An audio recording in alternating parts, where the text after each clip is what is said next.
Self-care. What's paranormal got to do with it? Although holistic and alternative healing methods are becoming more and more mainstream, what method is right for you? How do you find a practitioner once you've chosen to explore an alternative therapy?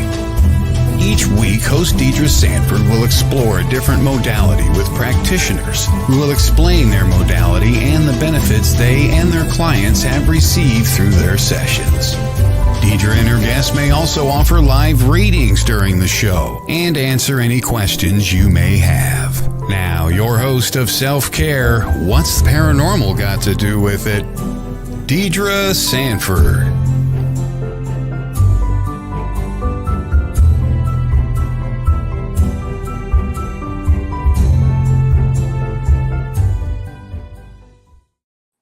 Hello and good morning.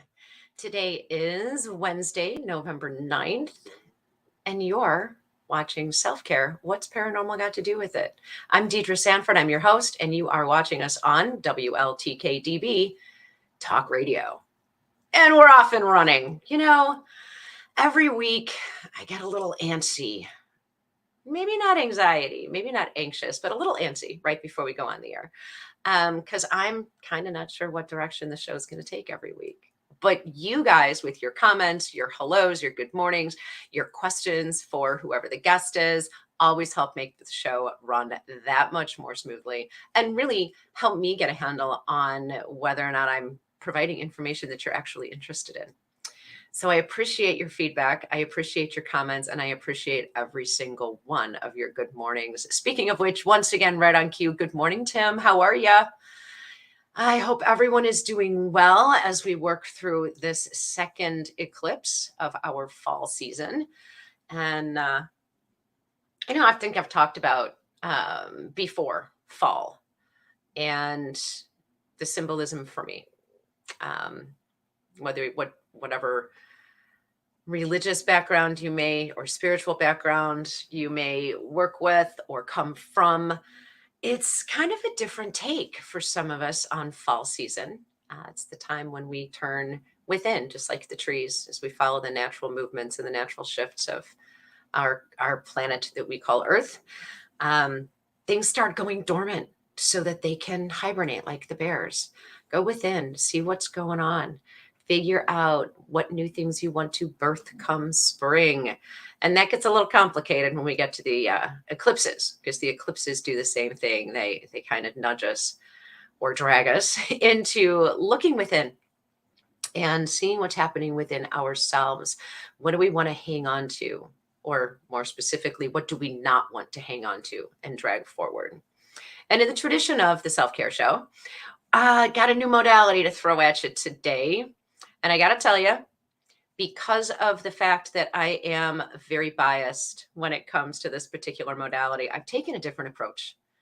I could sit here and talk to you for hours about root cause therapy, where it came from, what it does, how it works, what it's done for me. It just feels too self-serving for me to do that. So, full disclosure, I am a certified root cause therapy practitioner. And as we go through the certification process, we are required to experience the modality ourselves. And the theory behind that is not just so that we as practitioners have a better understanding of what our clients are experiencing as we do this work, but because our founder, Melissa, really has a goal of healing everyone, one person at a time. So as we heal practitioners through their course programming, we heal one person, but then that practitioner goes on to help so many others through their healing processes. So root cause therapy is a holistic trauma healing method. So no drugs, no chemicals, and we use a regression technique and advanced testing methods. So if you're familiar with sway testing, or you may have also experienced this with kinesiology or neurology, modern day Western medicine neurology uses sway testing. The sway testing is based on the theory that your body knows the truth. Your unconscious mind, which is responsible for like 95% of what drives us in our decisions, our actions, and our thoughts, is involved in the root cause therapy modality. So in a session, we discover and then allow the completion of unprocessed emotions. It's not as scary as you might think. And then we allow the completion of the unprocessed emotion to find the actual cause that's showing up in our daily lives now that are holding us in unhelpful patterns, some of our mental health issues, depression, anxiety, and other diagnosed mental health conditions, situations can be worked through with this modality, as well as addiction patterns. And I don't just mean drugs, alcohol, those kinds of addictions that we immediately think of when we hear the word addiction. But I've had clients who've worked with food addictions. And good morning. How are you, Mary Kay? It's nice to see you. Food addictions and emotional spending patterns, any deep-seated pattern that we have that we've tried to break. And just can't. Sometimes we can for a period of time and we fall back in. So that's where root cause therapy comes in, is with our clients, we work at that deeper level, the hidden information that our unconscious mind holds as it drives us forward. So we don't use a lot of assumptions and theories because we create a way for the mind to consciously access and reassess, to find a clearer perspective, whether it's in the past or a negative projection, even into the future, which can help prevent us from reaching goals that we're setting for ourselves. To that end, very simple explanation, super simplified. But I have a client who has agreed to come on the show this morning and talk to us about their root cause therapy experience. So let's bring in Sarah. We are keeping her off camera this morning, which we are more than happy to do. I'm just happy that she's chosen to come on the show with us this morning and share her experience and her perception of root cause therapy with us. Howdy, Sarah. Hello, good morning. How are you? I'm good. How are you? I'm actually really super excited and very grateful that you've chosen to no share problem. your experience with us today. Thank you again for that. Oh, you're welcome. My pleasure. And it seems to be kind of a theme here on the station this week with itchy and runny noses. Sarah, on the other side of having experienced some root cause therapy, do you have another explanation that you might like to share with us about what root cause therapy is? One of the first things that popped up for me when you were talking was like it's getting out of your own way. And like it's a very unique approach and not something I've experienced before, but it was really it's a really good way to like get out of your own way to forward your healing. And when you say get out of your own way, help me make sure I'm understanding what you're saying. Like basically putting aside your like preconceived notions or preconceived belief systems of where something may come from, or just basically being open to finding that root cause versus what your conscious mind is telling you. Got it. Thank you. I want to make sure I'm hearing what you're saying. So I appreciate you backtracking and trying to explain that. I know sometimes when we're working with things that are a little more esoteric in nature, we don't have the vocabulary for some of the things. It's hard to explain sometimes. Well, and there's the paranormal component to root cause therapy, to be perfectly honest. Very much so. So can you share with us a little bit about what brought you to the decision to try root cause therapy? I am kind of fascinated with everything spiritual, energetic, etc. So when I was first introduced to it, I was like, heck yeah. Like I had no idea what to expect. Right.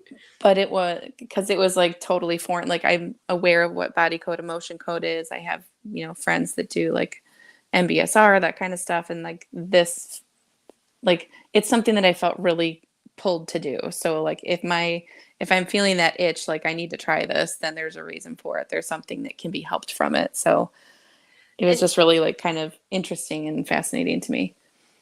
So coming out on the other side, is it still as fascinating to you as it was going in?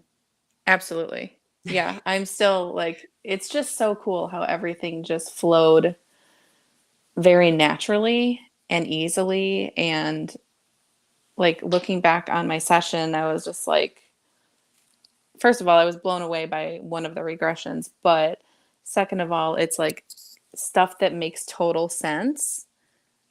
And I had no idea the origin of it at the time. Mm-hmm. Like, it's hard to explain, but It yeah, is. it's like something that I knew was an issue within either myself or my family, but like going back to a place where it began and learning new information about it was like, oh wow, that is so cool. But it Can you makes a talk? lot of sense. Like all the dots connect. Isn't that funny? Hmm. Because when we do the work, so let's talk about a little bit about what your perception of, or what your explanation of the regression component of a root cause therapy session is like. Um, for me, every time I go into like a meditation per se, Mhm. how I do that or how I like fall into that is different. But with this, it's like it's a very light meditation and Right. it's like you're awake and you like can communicate the whole time. It's not like you're flying off somewhere in a la la land and you come back. Hopefully not. Um, no, it was like very present, but it was also being shown to me very clearly too. So, um, getting that like, when you close your eyes and you have that like getting the visuals that go along with Yeah. it, it's really cool. What was there a scary component to you going in, because it's such a different approach to getting to the bottom of things? And I don't know. I always want to use the word excavating. Yeah, We very really are much. digging through layers, but Yeah. I actually said I consider root cause therapy to be laser therapy for our deepest wounds. Yeah, that makes sense. And the laser therapy part is, I think, what I'm referring to when I say, or when you say the regression therapy part, the regression part of it. Hmm.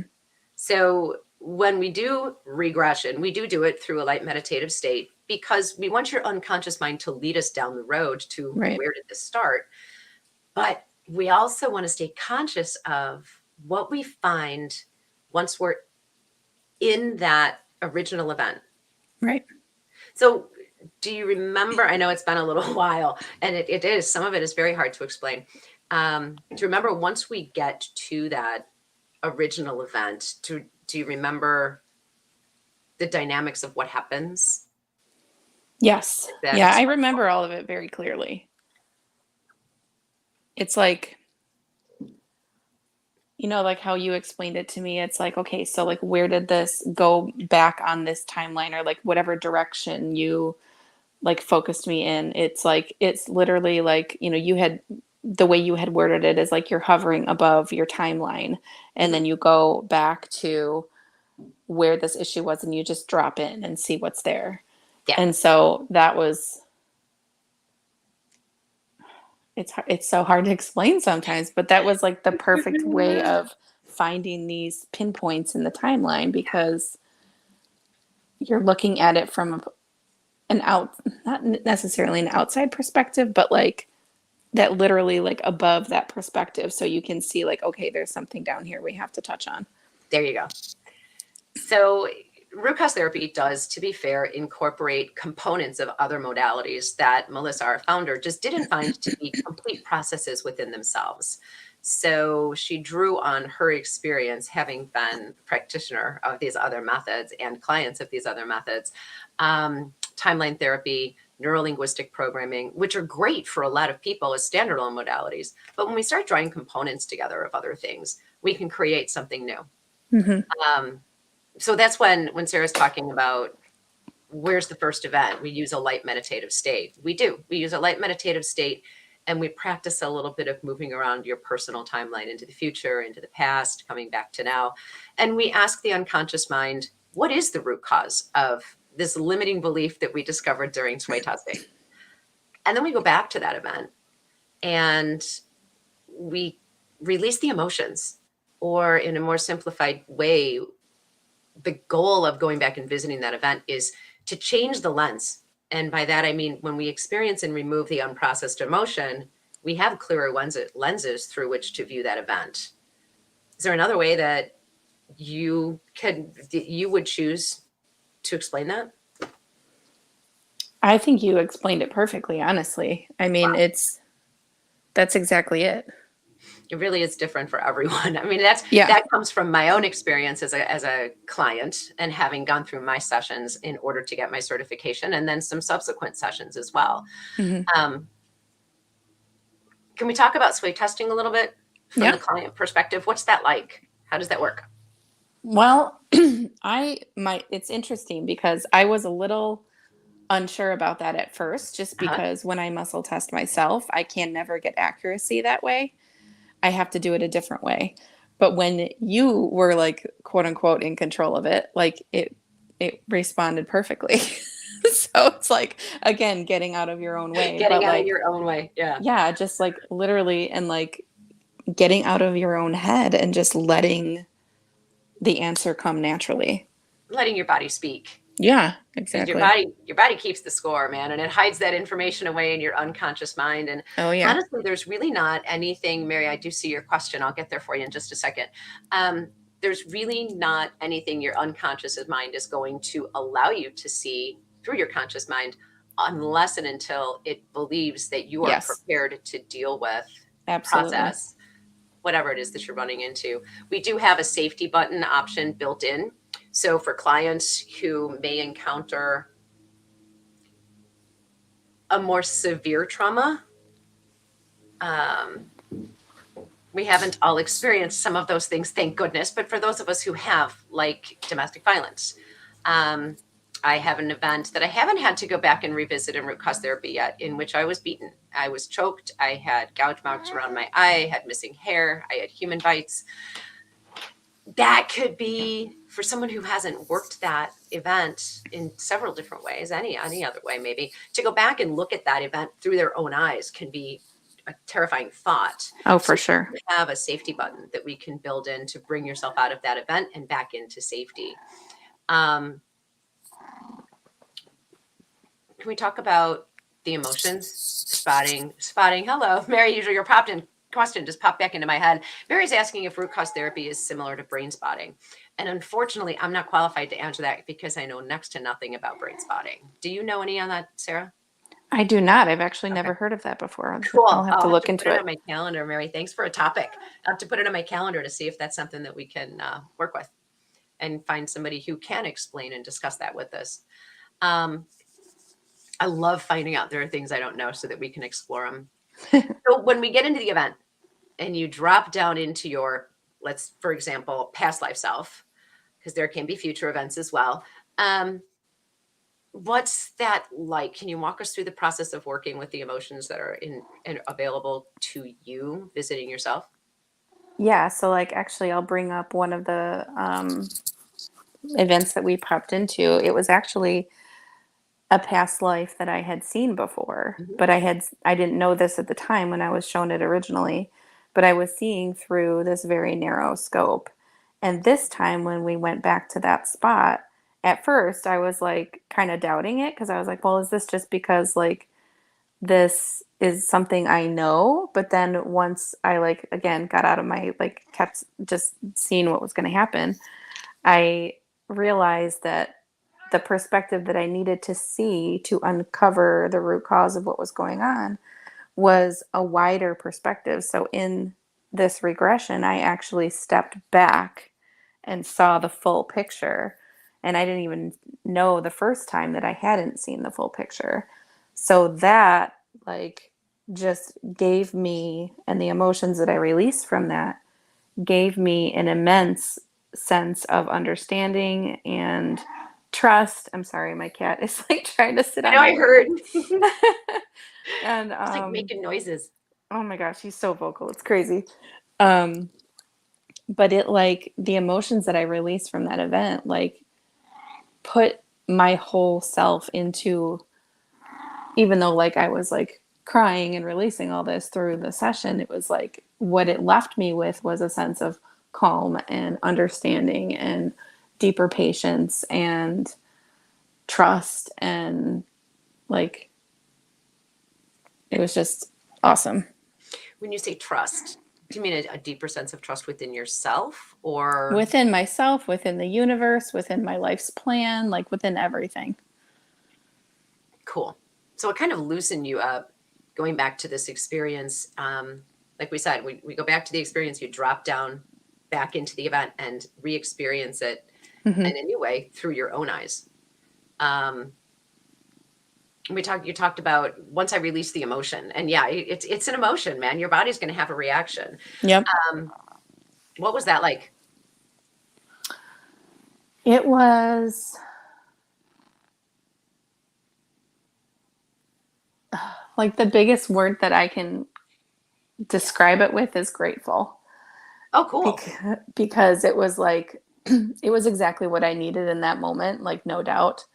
And it's not like, it wasn't like scary or painful or anything like that. It was just like, it's literally like, even though you're releasing emotions, it's like taking that burden off of you very delicately.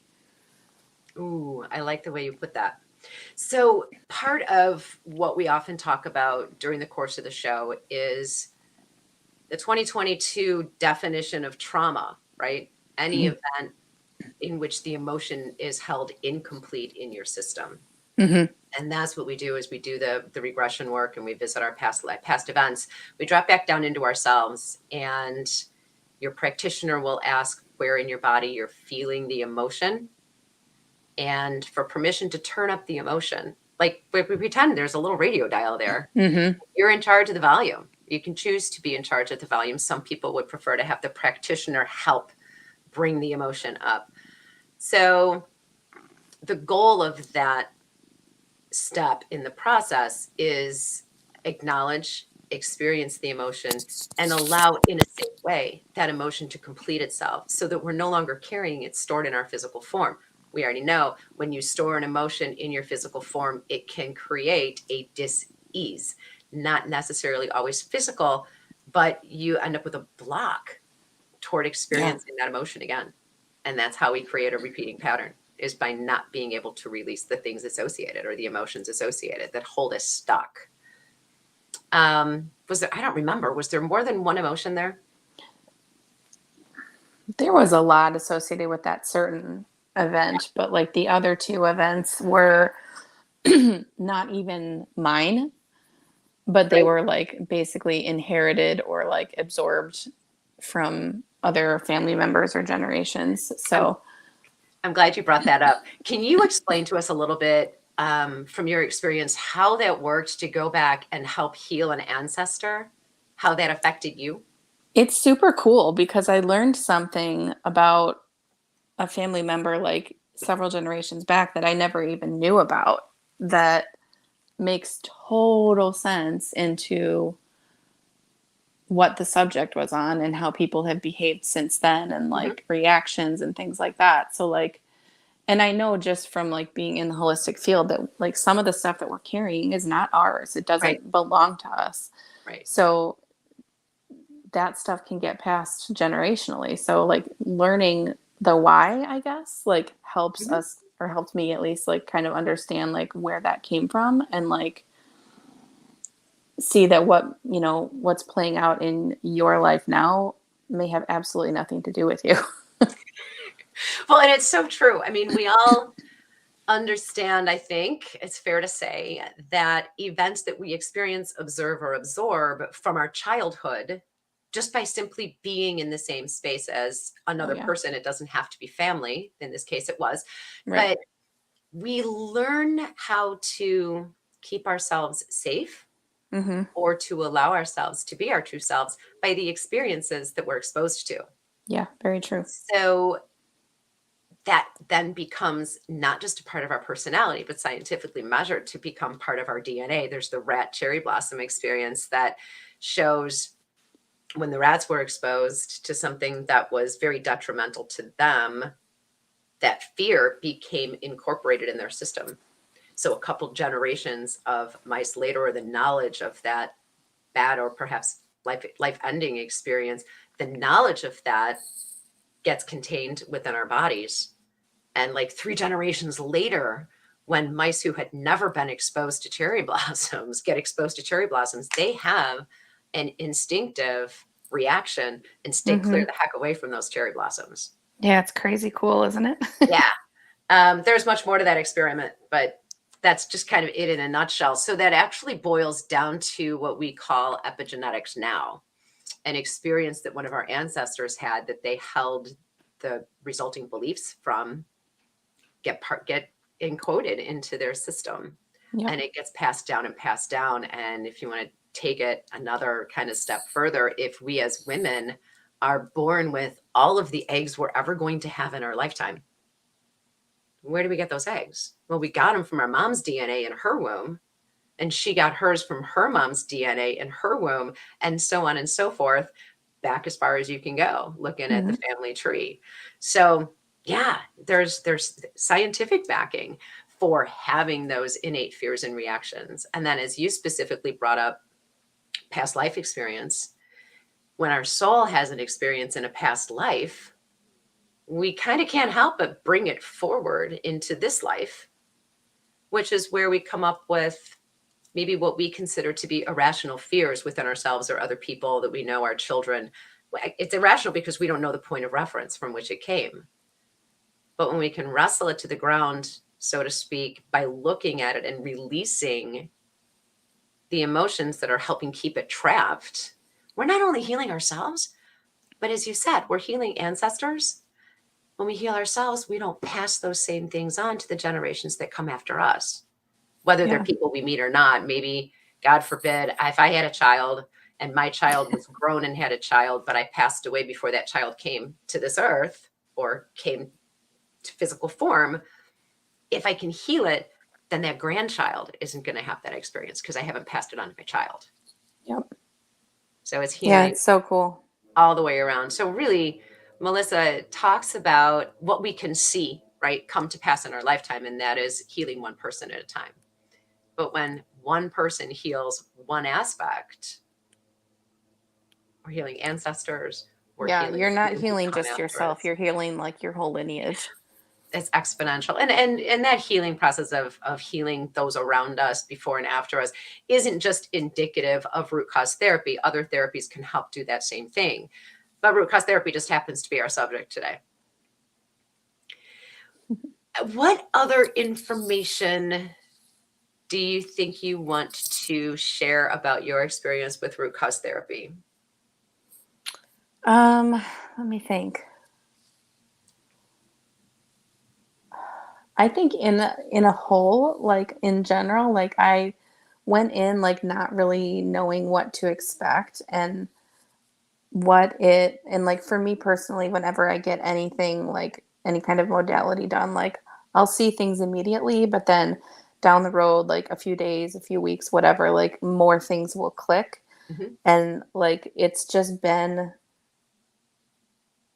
one of those, like, because I've been on this like pretty intense healing journey for a good part of the year, but it's like one of those like pivotal moments where it's like, okay, yeah, I can see where this major shift happened here and why I needed to make that shift when I did. It's like, I don't know, it's like you look back and you see all these puzzle pieces that are coming together, and this was part of that. Well, I think it's fair to say we've talked most specifically about the runoff, so to speak, with the motion code a couple of weeks ago. Sometimes it takes time for the energies to settle.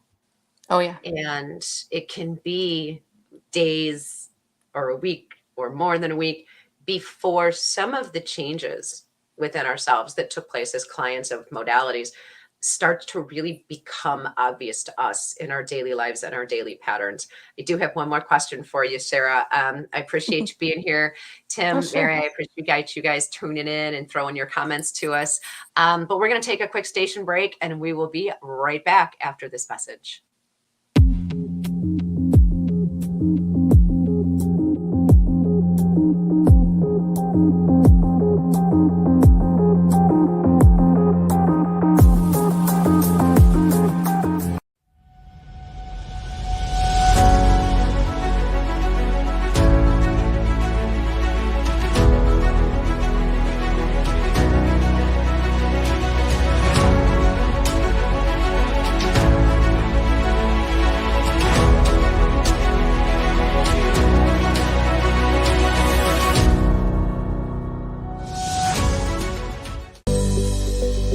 Certified psychic medium Stephanie Lynn creates an authentic connection between the living and the spirit world. Stephanie knows she is here to help heal, educate, and provide validation that there is more after death, and allows herself to be a conduit and work as a team with spirit to pass on messages from their world to ours. Stephanie Lynn also works as a spiritual life coach to help you achieve, create, and manifest your best self and life. Looking for help communicating with an animal? Searching for a past life regression therapist?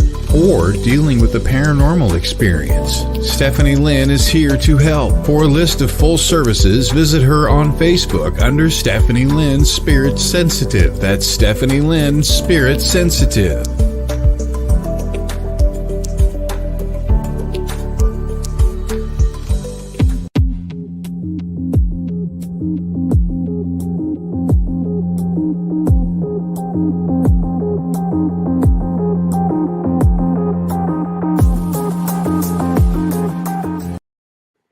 And hello, thank you for coming back to rejoin us at Self-Care. What's Paranormal Got to Do with It? I'm your host, Deidre. My guest is Sarah, and you're watching us on WLTK-DB. Most of you already know that this is primarily, or it is not even primarily, it just is a paranormal platform.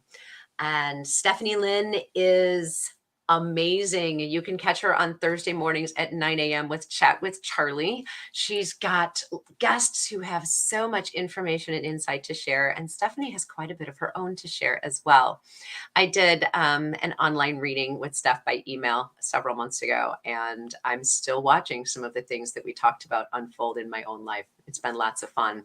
And the book, our producer, Todd Bates, just released his first book, and I'm so excited. I can't wait to get my hands on my hardcover so that I can read his stories of his paranormal experiences and learn more things about Todd as well. Sarah, my friend, thanks for sticking around with us and sharing your time with us this morning. Is there anything else that you would care to share with us about root cause therapy, the procedure within the session, and how that all worked? Well, I thought it was really cool that, like, first what we do is we just kind of like talk about what's going to happen. And then the word association was really interesting for me with the sway testing, because some of the answers that came from my unconscious was different than what I was expecting. Yeah. So I was like, oh, wow, that's a surprise. Okay. Yeah. It's really the gateway. Yeah. The sway testing is really the gateway to the root cause therapy session. What happens? Who guides the session from there? Well, I mean, I would say that, like, you're the facilitator, and then my unconscious self was like the guide, because like you had said earlier, like, for those of us that have been through anything like traumatic, like, and I have recently had a very traumatic event happen in my life, like, there's like maybe a 5% part of me that was a little nervous that might come up, but like the rest of me was like, I know that I'm not ready to go there yet. So like, I trust that my body like won't release that without being ready. So, yeah, I think that your like or subconscious self is really in a lot of in main control of that stuff. It's in charge of a lot more things than we tend to think about, because it's literally our subconscious or unconscious mind that's guiding things. And that's one of the things that I love about root cause therapy is you're not going to, and please feel free to correct me if I'm wrong. My perspective is you're not going to come out of these root cause therapy sessions with someone else's belief or embedded in your thinking. Oh, no, not at all. Someone else telling you what your perception or truth should be. Your unconscious mind is really kind of handing it over to you. Yeah, exactly. I totally agree. I love that part of it. It's because, yeah, exactly it. I love the fact that you use the word facilitator, because that's really my only role. I can support you through the process. Hopefully the environment, I mean, these are all done by Zoom session, right? So hopefully the environment that you're in is already your comfy, cozy home environment. And what I bring to that environment is a sense of safety and support through the time that we're working together during each session. I Yeah, don't want to give you absolutely. direction. I'm sorry? I said, yeah, absolutely. Okay, good. I don't want to give anybody else direction. I want to help people find their own new way to reprocess or process things so that they can achieve the things they want to achieve. And as you keep saying, and I love that too, get out of your own way, because we don't know what we're holding within ourselves that's preventing us from achieving what our conscious mind wants to achieve. And sometimes our unconscious mind or our unconscious beliefs, our limiting beliefs, are what's actually holding us back, no matter how much our conscious mind wants to move forward. Yeah, very much so. And that's really the point of root cause therapy. So you mentioned word association. When a client comes in or we start a session with a client, we do some background. There is some intake paperwork that's necessary for the practitioners to have an understanding of where our clients are, what our clients want to shift, and what kind of a background do you come from. Word association simply gives us, and you really, an idea of, hey, what comes to mind when I say anger? What comes to mind when I say stress? And it really is just word association. I often have to remind or encourage clients to step out of their mind and get into their body and say, hey, what's my body going to tell me? Because that's where a barometer really is. And then after that, we look at things like, um, wow, how would you relate the following things on a scale of 1 to 10? How much stress, how much anxiety, how is your sleep on a scale of 1 to 10? Because we know when we have underlying stress and anxiety, anger, frustration, grief, it can prevent us from sleeping well. And that's part of it is, once you work through some of this, you get a chance to sleep better. But then we get into the sway testing. Can you talk a little bit about sway testing, Sarah, and how it works? Because I don't think everybody really has a handle on sway testing, and it can be used in different ways as well. Yeah, for sure. I mean, it's very, I would say very simple and effective. Like basically what I would do is just kind of stand up, take a deep breath, get myself grounded, get out of my head, and just let my body respond to your questions. And they really are yes or no questions. Hmm. Um, gosh, I'm going to throw a couple out. We say things like, I am worthy. It serves me to be unhealthy. And the client can repeat them out loud, repeat them in their head, whatever's most comfortable for them. And then it's like any conversation you would have with a friend. If they're speaking truth or something that they're passionate or sincere about, you may lean in to indicate a positive response to what you're hearing. Or if they're saying something that you just absolutely flat out do not agree with, you might just lean away from it. And you probably don't even notice, because there's such subtle things that our bodies do to help us gauge, is it a yes or is it a no? And that's the response that we're looking to elicit in sway testing, is yes or no. Does your body or your unconscious mind agree with the statement, I am worthy? If it leans back, then I am worthy might be one of the limiting beliefs that we would look at during a root cause therapy session. What other things? I mean, are you comfortable sharing with us some of the changes you've seen within yourself Oh, for sure. since root cause therapy? Yeah, I mean, like I said, immediately there was just that like deeper understanding of like understanding in a deeper level of surrender, which, a lot of us have a really hard time getting to the point of surrender and just letting things in our life happen. Um, but getting to a deeper level of acceptance with that was pretty automatic. Um, over the course of, the days and weeks afterwards, it's like, it also, I feel like as an intuitive as well, kind of like opened up my abilities, like cracked that window open a little bit further to be like, okay, later on down the road, like I had messages coming in. And if those limiting beliefs had been there, I may not have seen those messages or heard them so clearly. So That's that cool. was, yeah, that was really, and again, like looking back, I can see why, that was necessary for us to clear those things when we did. That's Um, interesting. yeah, it's really cool. Um, in So general, though, I would say like definitely like more faith in my journey, more understanding of why things happen the way they do. Knowing that the biggest thing is like knowing that I'm going to be okay. And yeah. like, whatever tough times you're in, like you can get through them and there is a purpose for them, even if you can't see that right this second. Mhm. Um, more faith for sure. So it really gave you an opportunity. I know you said the word surrender, and I appreciate that you gave us more context for that reference. And your general overall sense of well-being, connectedness, and fair to say safety in your own life and in this world. Does that go along with the surrender?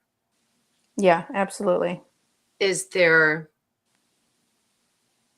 a change in the way that you interact, not just within yourself, but the way that you might interact with others around you since your RCT session?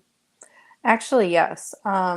Especially with, and I know like a lot of people do have conflict with family, but like I'm seeing more and more that the issues, and I'm not saying that I have like no responsibility in anything, but a Right. lot of the issues that I'm being confronted with now from, family members or people in close physical proximity to me have absolutely nothing to do with me.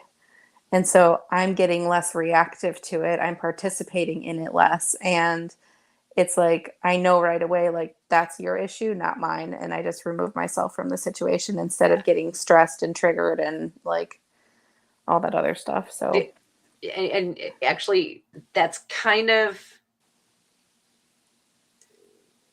the goal yeah, of root cause therapy, right? I mean, if we're going through and we're clearing trauma so that we can better understand ourselves, those around us, handle experiences differently, um, not being triggered, I think is one of the key things. I mean, there's a difference between being triggered and not emotionally or mentally responding well, handling well, receiving well, something that's happening in your environment. When we're correct. triggered, we have a tendency to get like defensive, combative, right? Yep. When we want to get in there and we want to prove our point, especially like for me, one of the limiting beliefs that I worked on in root cause therapy was that I didn't have a voice.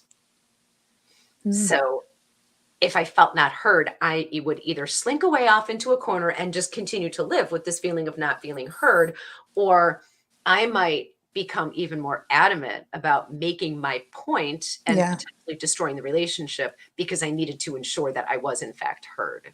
Yeah. That makes sense. It kind of releasing those limiting beliefs. If that was my pattern, right? I would go one of two ways, really sharply, either crawl up into a corner and be upset that I wasn't heard and carry the more of that hurt, Yep. or I would get in someone's face and demand to be heard. Well, that's not helpful for relationships and it's not helpful to me. Right. So that was one of the patterns in my life that I got to see change.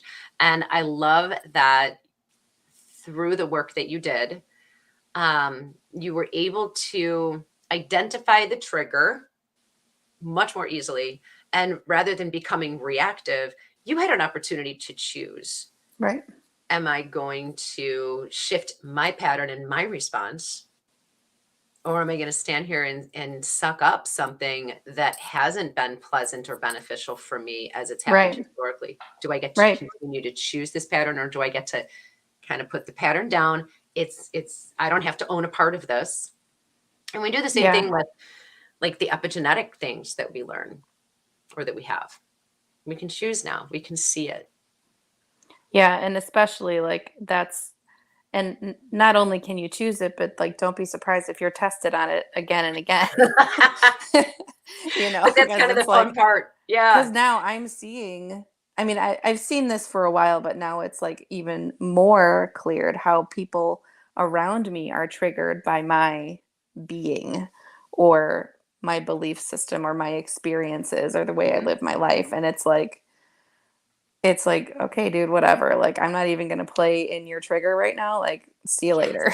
Like, So I think in that sense, at least for me, and I think what you're saying is it was empowering to yeah, come to this realization that really, hey, what in my example, okay, I really am heard. It's just what they choose to do with it once they hear it, exactly. Yeah. right?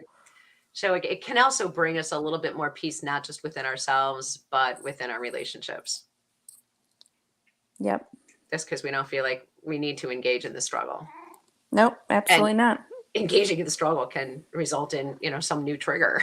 We don't want to do that. All right. Sarah, is there any parting thought about root cause therapy in general that you might want to share? I say like everyone should just give it a try. I mean, like it's almost like if you're interested, do it. If you're not sure exactly understanding it, just do it. Like, I mean, it's a win-win no matter what. So, the more sludge in your energetic system that you can work through and get rid of, the better you're going to be. So just do it. Awesome. And that's kind of your standpoint toward life, period. Yeah, So pretty much. I'm kind of one of those people. Like, one of the questions you asked me was like, okay, like, are you ready? Do you want a safe word? I'm like, no, let's do this. Like, I'm always wanting to probably jump into things faster or harder than what like my body wants, but especially like with physical stuff, but especially with like the energetic stuff too, because it's like, okay, like, I'm here to heal, let's do this. Yeah. Like, Yeah. I don't need a safe word, let's just do this, let's go. You keep saying safe word and I'm laughing because that gives me a whole other impression of what's going on in those root cause therapy sessions. I'm going to rephrase that and say safety button. Okay, there you go. Thanks for the giggle and the visual though. I didn't even like put that together, so thank you for bringing that up. A safety button is Safety button, yes. Yeah. We take our clients to a place in their minds, in which they felt, super safe, super supported, and it was a really good, healthy moment that they can revisit in their minds pretty easily. And we program usually like a knuckle, their thumb, because during the meditation session you are reclining, so something that you can access easily, maybe your elbow, so that when we program that sensation of safety and security into that knuckle or elbow, whatever you choose, so that in the session you're not having to completely bring yourself out of the work that we're doing, but hit that safety button to bring you back to some sense of homeostasis. I have yet to have a client need to use a safety button, but I have had clients who've wanted to put one in place on the off chance that they did. Yeah, for sure. Sarah, thank you so much for spending time with us this morning, for sharing your experience with root cause therapy. You're welcome. Absolutely appreciate your time. No problem. Glad I can help. Thank you so much. So Todd put up some links for everybody. I'm going to share them with you here verbally for those of you who are listening to podcasts on the back end. I have built a resources page into my website at DeidreLSanford.com. It's DeilSanford as in David.com. It's spelled just like the pen. There's a resources tab on the website. And on the website, you'll find the Center for Healing, which is the center, which is the way that we got our root cause therapy certification, information on multiple other certification programs and or free mini trainings that are available to everyone. And then there's also a provider directory. Sarah did her training or her RCT work with me via Zoom. That is how I see most of my clients. So don't hesitate if you find a provider on that directory that you want to work with who's located outside the US. Zoom is a very effective way to go through your own root cause therapy sessions. Most of us offer a free consultation just so you can get to know the practitioner, talk a little bit about what things you want to change, what your focus might be, and find out if that provider is going to be a fit for you. And I know that's part of the show in general as well. That's why we have practitioners on the show to talk about their modalities. How do you find a practitioner? Ask questions, make contact, and see if you feel comfortable working in conversation with them. See if you have some things in common that might help make it a solid way to work together and a good connection for you. If you have other questions, you can also find email to me. You can find a way to contact the Center for Healing on the website linked through my resources page. There's a lot of information on the Center for Healing website, so I tried to make it easy to find most specifically what you might be looking for through the resources directory on my website. All right. Thank you, everyone, for giving us your attention this morning, for listening to Sarah's stories. MK, thanks for your questions. Tim, thanks for popping in to see us again this morning. It's always a pleasure to know that you're coming all the way in from California to visit with us in the mornings. Later this afternoon, we've got a 3 o'clock psychic hour with Kelly Brickle. 6 o'clock, Kelly Eckhart, and Cheryl Murphy with Seeing Beyond, Over the Target with Missy and Nicole. And I briefly mentioned Chat with Charlie, 9 a.m. on Thursdays with Stephanie Lynn. But we've got a new show called Tyson's Gift with Brandon Wainwright. That show is on at 6 p.m. on Thursdays. It's great stories and informations that y'all might want to share over supper time at 6 p.m. on Thursdays. Until next week, you guys, everyone stay safe, stay happy. Make sure you take care of yourselves first and foremost. This has been Deidre. Self-care, what's paranormal got to do with it, right here on WLTK-DB Talk Radio. The truth is here and now on WLTK-DB Talk Radio at WLTK-DB.com.